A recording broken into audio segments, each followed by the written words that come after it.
Hello student, मैं पुरुषोत्तम कुमार आप सभी का YouTube channel the career planet पर स्वागत करता हूं। कल तक हम लोगों ने टेंथ मैथ का रियल नंबर में एक्सरसाइज 1.3 बनाने से पहले कुछ कॉन्सेप्ट था कि √2 कैसे अपरमय संख्या √2 को अपरमय संख्या सिद्ध करना और कुछ कॉन्सेप्ट था वो हम लोगों ने देखे थे। आज हम देखते हैं कि एक्सरसाइज 1.3 का क्वेश्चन नंबर 1 देखते हैं। तो क्वेश्चन नंबर 1 कह रहा है कि सिद्ध कीजिए कि √5 एक अपरमय संख्या है। क्या हमें क्या सिद्ध करना है? √5 एक अपरमय संख्या है। ठीक उसी प्रकार से जिस प्रकार से हम लोगों ने सिद्ध किया था कि √2 एक अपरमय संख्या है या √p, अगर p अभाज्य है तो √p एक अपरमय संख्या है। ठीक उसी प्रकार से भी हमें क्या करना है? सिद्ध करना। कुछ भी अंतर नहीं करना है, बस आराम से हो जाएगा, कोई दिक्कत वाली बात है नहीं, बहुत आसान सा है। अगर √2 याद रह गया, √2 ध्यान रह गया तो ये हम आराम से कर सकते हैं, कोई दिक्कत इसमें नहीं है। ठीक, तो चलते हैं, अधिक बातें नहीं करते हुए वीडियो पे चलते हैं, माने सवाल पे चलते हैं, इसके सॉल्यूशन पे। करना क्या है तो वही सबसे पहला बात वही करना है कि लिखेंगे वही कंट्राडिक्शन मेथड से, माने विपरीत मान के, कि यदि संभव हो तो माना कि √5 यदि संभव हो तो माना कि √5 एक अपरिमेय संख्या है, अपरिमेय संख्या है, परिमेय संख्या है, सॉरी परिमेय मानना है क्योंकि अपरमय सिद्ध करना है, इसीलिए क्या मानना है लिख लेंगे। यदि संभव हो तो माना कि √5 एक अपरमय संख्या है, अर्थात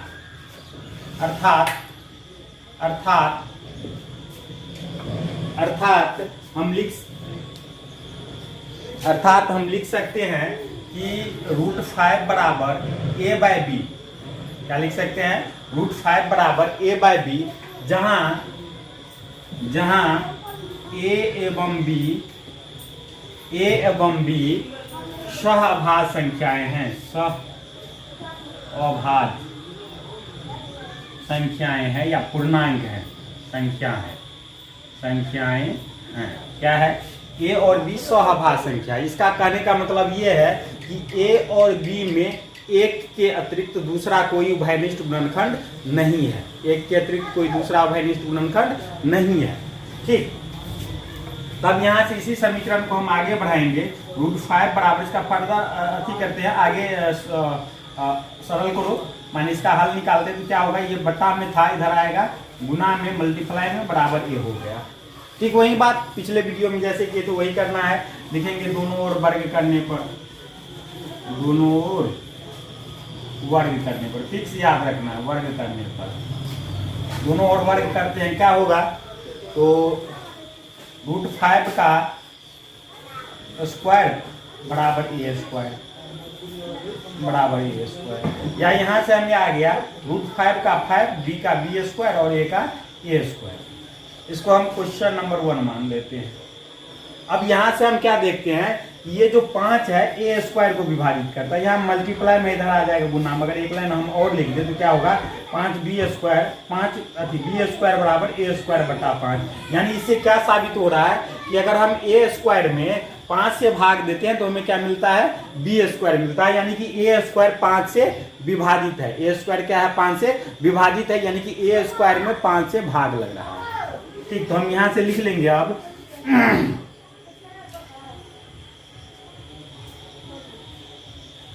5 a स्क्वायर को लिखेंगे, अतः 5 a स्क्वायर को विभाजित करता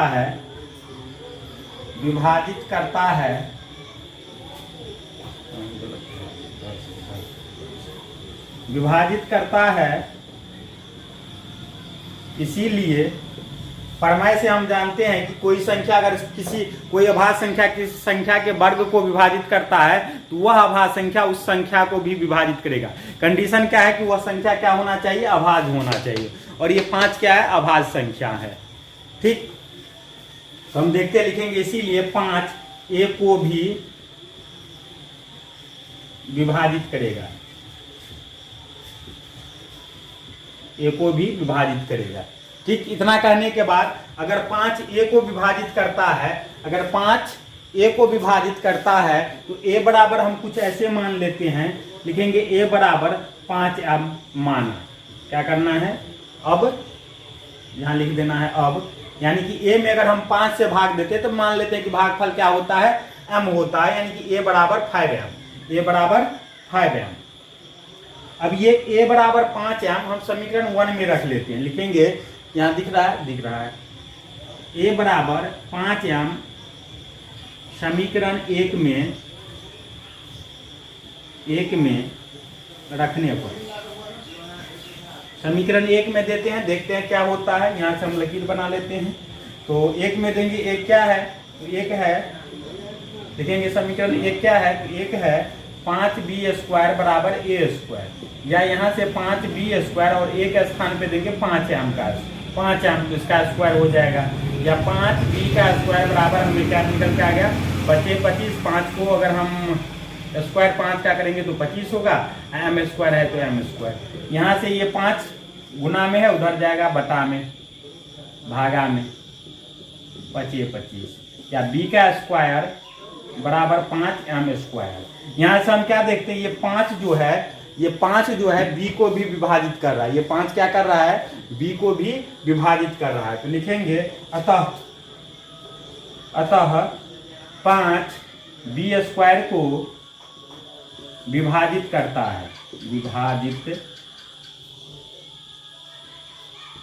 है, इसीलिए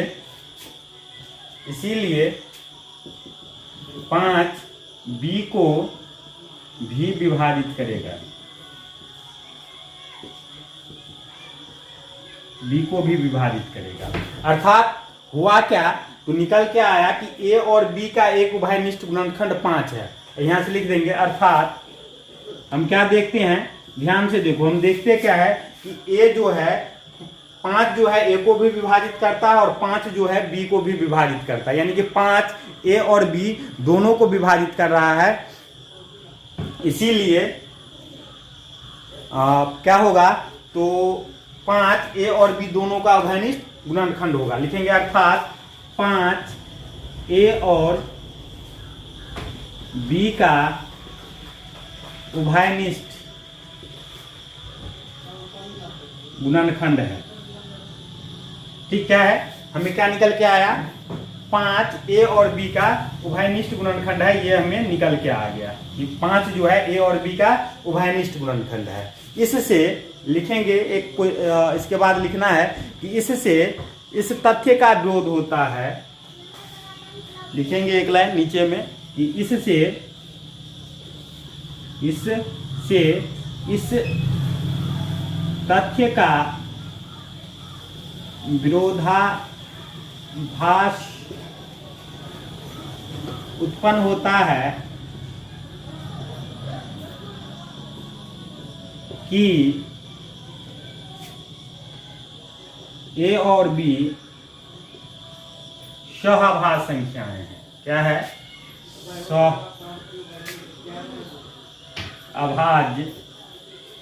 सहभाज्य संख्या है।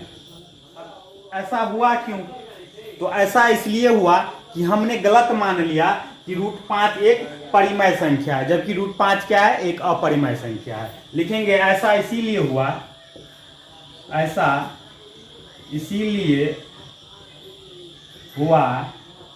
कि हमने गलत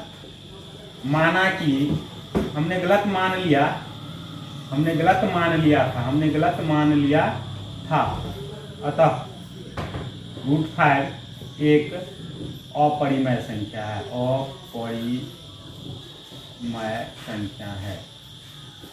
प्रूव बस यही प्रूव करना था, हो गया। ठीक, तो अतः क्या हो गया कि √5 एक अपरिमेय संख्या हो गया। इसका एक स्क्रीनशॉट ले लीजिए, उसके बाद हम अगला क्वेश्चन पे चलते हैं।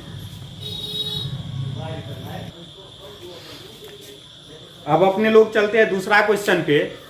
दूसरा क्वेश्चन क्या कह रहा है कि सिद्ध कीजिए कि 3 + 2 √5 एक अपरिमेय संख्या है। 3 प्लस 2√5 एक अपरिमेय संख्या है। ठीक, इसको भी वही मतलब बनाना है, उसी प्रकार, ठीक उसी प्रकार बनाना है। देख लेते हैं सॉल्यूशन।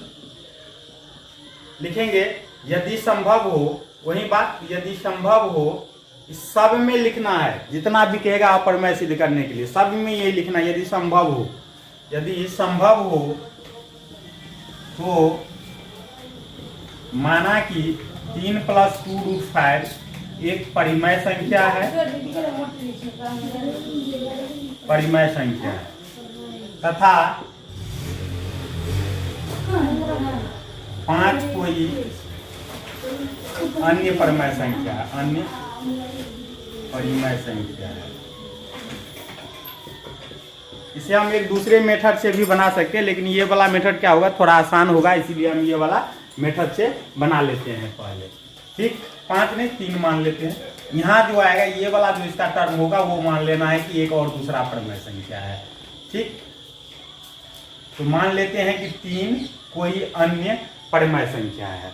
अब हम लोग जानते हैं कि 2 परिमेय संख्या का घटाव भी क्या होता है, एक परिमेय संख्या होता है। चूंकि हमने मान लिया है कि 3 प्लस 2√5 एक परिमेय संख्या है और 3 भी कोई परिमेय संख्या है नहीं, तो इन दोनों का जो घटाव है लिखेंगे, इसीलिए 3 प्लस 2√5 माइनस 3 बराबर क्या होगा, परिमेय संख्या होगा, परिमेय होगा। क्यों, तो लिखेंगे चूंकि 2 परिमेय संख्या का घटाव या अंतर परिमेय होता है, परिमेय होता है। 2 परिमेय संख्याओं का अंतर क्या होता है, परिमेय होता है। अब यहां से अब एक तो ये पहले से ही परिमेय था, मान लिए इसको परिमेय मान लिए, और 3 पहले से ही परिमेय है 3। अब घटा देंगे, 3 में से 3 गया, क्या बचा, 2√5 बराबर परिमेय। 2 प्लस √5 बराबर क्या बचेगा हमें, परिमेय, जो कि इस तथ्य का विरोध करता है। लिखेंगे जो इस तथ्य का विरोध करता है कि 2√5 एक अपरिमेय संख्या है, अपरिमेय संख्या है।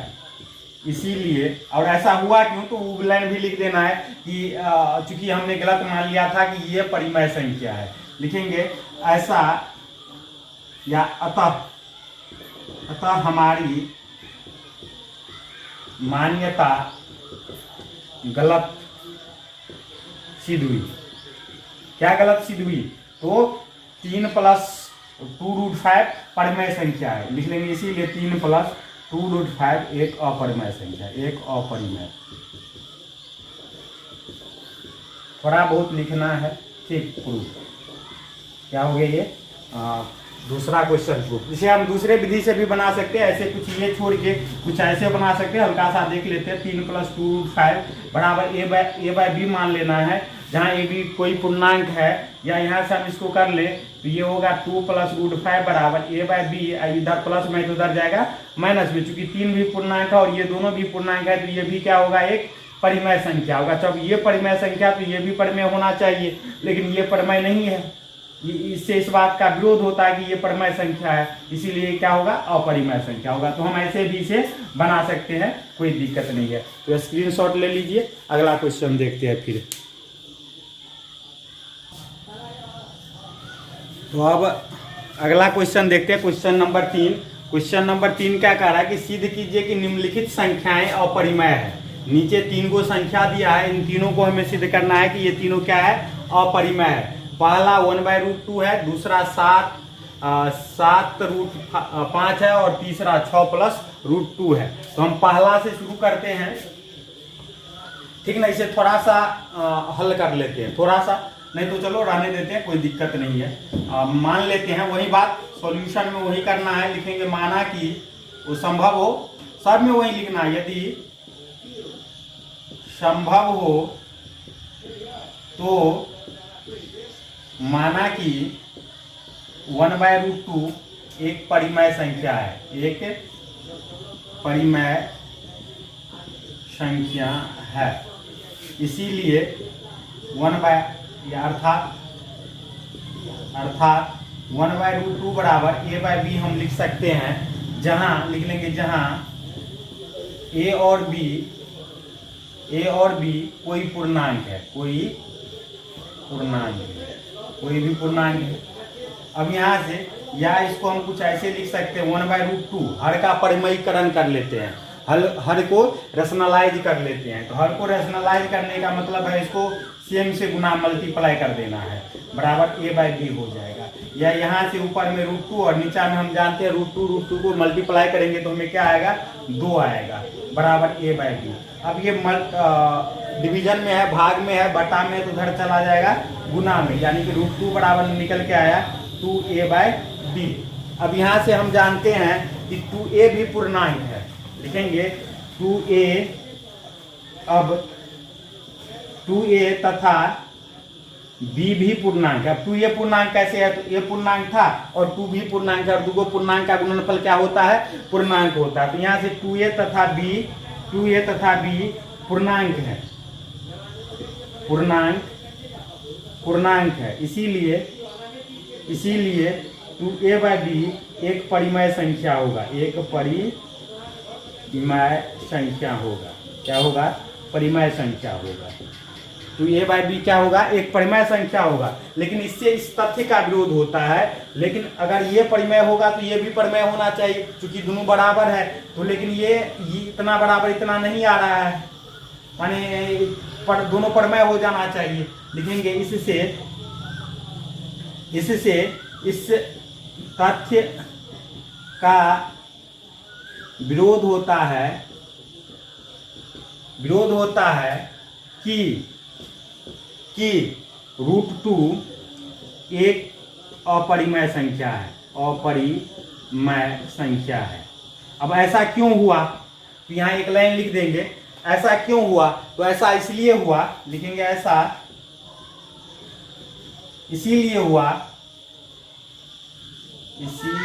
इसलिए हुआ कि हमने गलत मान लिया था।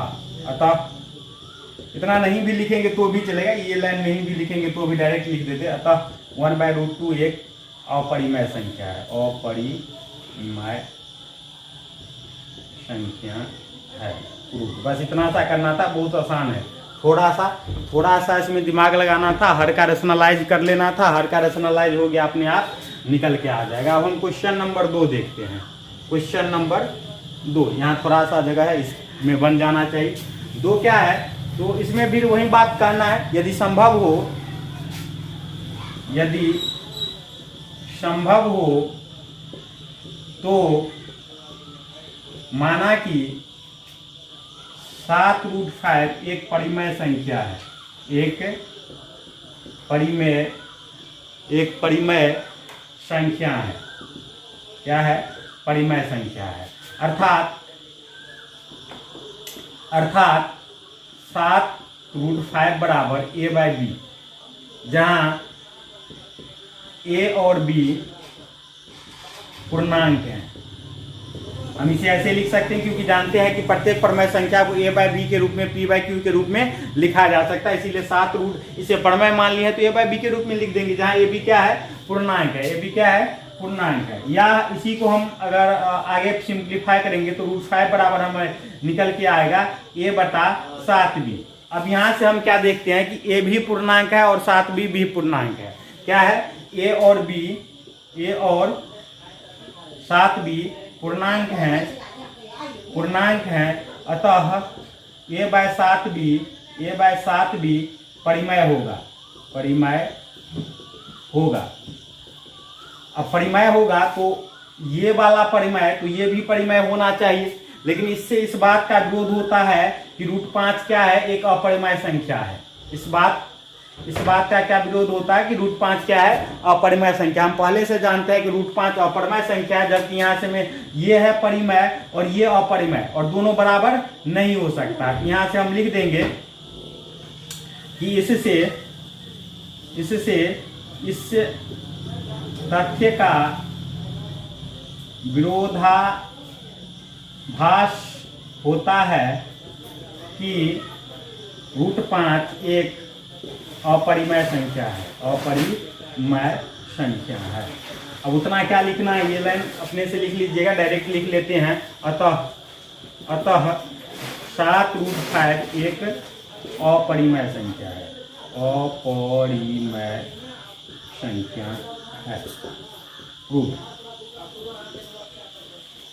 तो आप लोगों ने देखा कि कितना आसान है। अब हम देखेंगे क्वेश्चन, इसे हमें कैसे साबित करना है कि ये क्या है, एक अपरिमेय संख्या है। इसमें भी क्वेश्चन नंबर 3 में भी वही लिखेंगे, सॉल्यूशन में वही लिखेंगे। यदि संभव हो तो माना कि 6 + √2 एक परिमेय संख्या है। क्या, अगर संभव हो तो मान लिए 6 + √2 क्या है, एक परिमेय संख्या है। और इसीलिए या अर्थात हम इसे ऐसे लिख सकते हैं, 6 + √2 बराबर a/b। ठीक, 6 + √2 बराबर a/b, जहां a और b पूर्णांक है। क्या है, पूर्णांक है। अब यहाँ से अगर हम इसको और सिंप्लीफाई करेंगे आगे, इसका आगे हल करेंगे तो क्या होगा, a/b - 6, क्योंकि ab और 6, क्योंकि ab वो तो पहले से लिखा है, ab एवं 6 पूर्णांक है, अतः या पूर्णांक है, इसीलिए a/b - 6 क्या होगा, परिमेय संख्या होगा, परिमेय संख्या होगा। अब इस बात से इस तथ्य का विरोध होता है कि √2 क्या है, अपरिमेय है। क्योंकि ये परिमेय है तो ये भी परिमेय होना चाहिए, नहीं, ये वाला परिमेय है तो ये वाला भी परिमेय होना चाहिए, क्योंकि दोनों बराबर है। तो इससे इस बात का विरोध होता है कि √2 क्या है, एक अपरिमेय संख्या है। यहाँ लिख देंगे, अतः या इससे तथ्य का विरोध होता है कि √2 एक अपरिमेय संख्या है, अपरिमेय संख्या है। अब ऐसा हुआ क्यों, तो ऐसा इसलिए हुआ कि हमने पहले ही गलत मान लिया कि 6 + √2 क्या है, एक परिमेय संख्या है। तो इससे यह निष्कर्ष निकलता है कि 6 + √2 क्या है, एक अपरिमेय संख्या। इससे इस बात का निष्कर्ष क्या निकलता है कि 6 + √2 क्या है, एक अपरिमेय संख्या है। लिखेंगे ऐसा इसलिए हुआ कि हमने पूर्व में गलत मान लिया कि 6 + √2 एक परिमेय संख्या है,